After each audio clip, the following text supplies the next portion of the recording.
I remember sitting in my parents' bedroom, loading up their old PC, getting ready to slide the new Command & Conquer disc into their ancient device. I remember this game loading up and seeing that giant Westwood Studios image flash across the screen. I knew I was in for a good time, controlling some troops, mining some Tiberian or crushing your enemy with some overwhelming forces. So you can imagine me now, in my mid-30s, hearing that this game was being remade with new graphics, new music, and what I had hoped for, some new AI updates coming out. I was super excited. Could barely sit on the edge of my seat. I felt a wave of nostalgia as the old Westwood Studio graphic popped up, and I knew it was time to play. And this remastered edition did not disappoint. This game gives breath to an old genre of gaming, and I am all for it.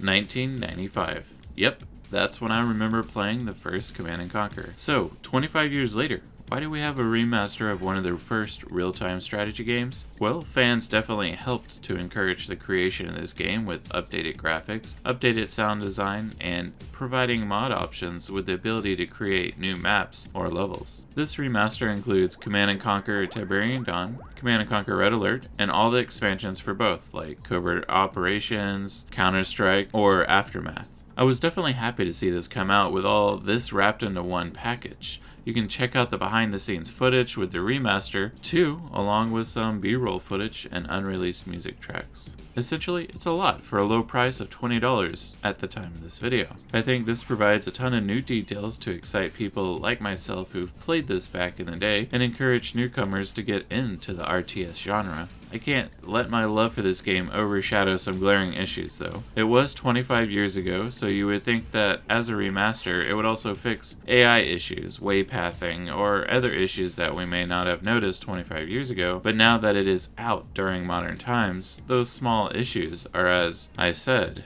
glaringly obvious. First, I want to talk about the environment of Command & Conquer. This game comes with two different worlds, as you could say. The Tiberian Dawn section, which focuses on GDI and Nod fighting over domination, and the Red Alert side, which has Soviet Russia and the Allies fighting over domination. Apparently, a lot of domination goes on here. Not funny? Alright, let's move on. As this is a remaster, you would suspect better visuals and sound, which they do deliver. If you want to, you can on the fly change from the old 1995 visuals to the updated remastered visuals, showing that if you want to just nip that nostalgia bug, you can switch back and forth from the modern to the older style. This also goes for the sound design to listen to the original lower resolution. Once you are done happily flipping back and forth on your nostalgia trip, you have updated 4K visuals that you can squeeze in on your whopping monitors. It is really a great way to re-experience the game or try it out for the first time. You even start to see what they had originally planned for the design, as what used to look like a blocky building now looks more accurate.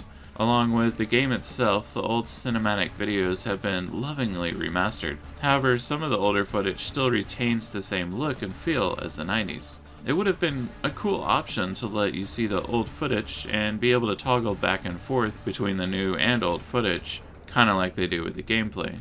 Right now, the cinematics are technically considered remastered, but it's hard to push forward that old footage and make it better, even if you have the old stock footage. They have been upscaled, but something is just missing. Like knowing something is wrong, but you can't put your finger on it, which sorta makes it seem like they were focusing on updating the core game before updating the old cinematics, which kinda misses the mark on the remaster.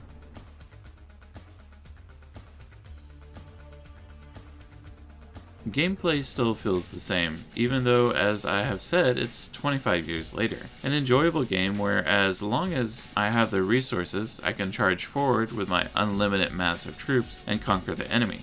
The opening Westwood cinematic is updated, and the home screen looks crisp. Like I just talked about, the game itself looks great, with the ability to switch back and forth at the press of a button to hit those nostalgia feels. What's different, you may ask? It's a 25-year-old game, so how did they modernize the gameplay?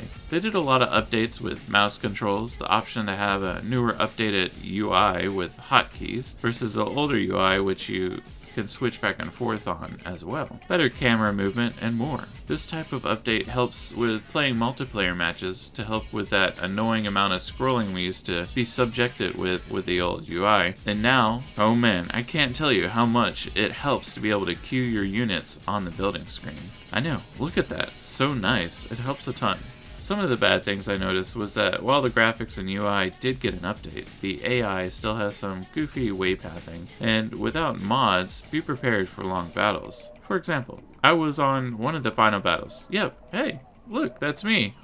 Look at that beard. And it took 2 hours to beat, not because it was overly difficult. No, it took so long because I had to wait on the Tiberium to regrow before I could build additional units to fight the enemy. I guess back in the day, this was a good tactic to allow for the battle to extend, but in the end, it just frustrated me. On top of that, to send out units that jumble up and step all over each other, which was never addressed in Tiberium Dawn, the first game, mildly addressed in Red Alert, but not as much till Command & Conquer Tiberium Sun, where they focused on creating a dedicated waypathing for the units, which takes a beautifully done remastered and really hinders the game overall.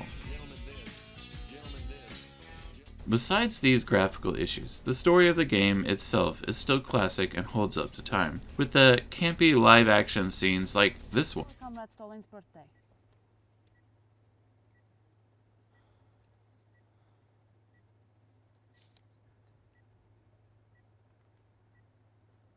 Comrade Gordenko, did you not report all our nerve gas sites secure? Or even this one. Since you seem so brilliant, sneak into the GDI base with a small task force, find the crate, and get out, if you can.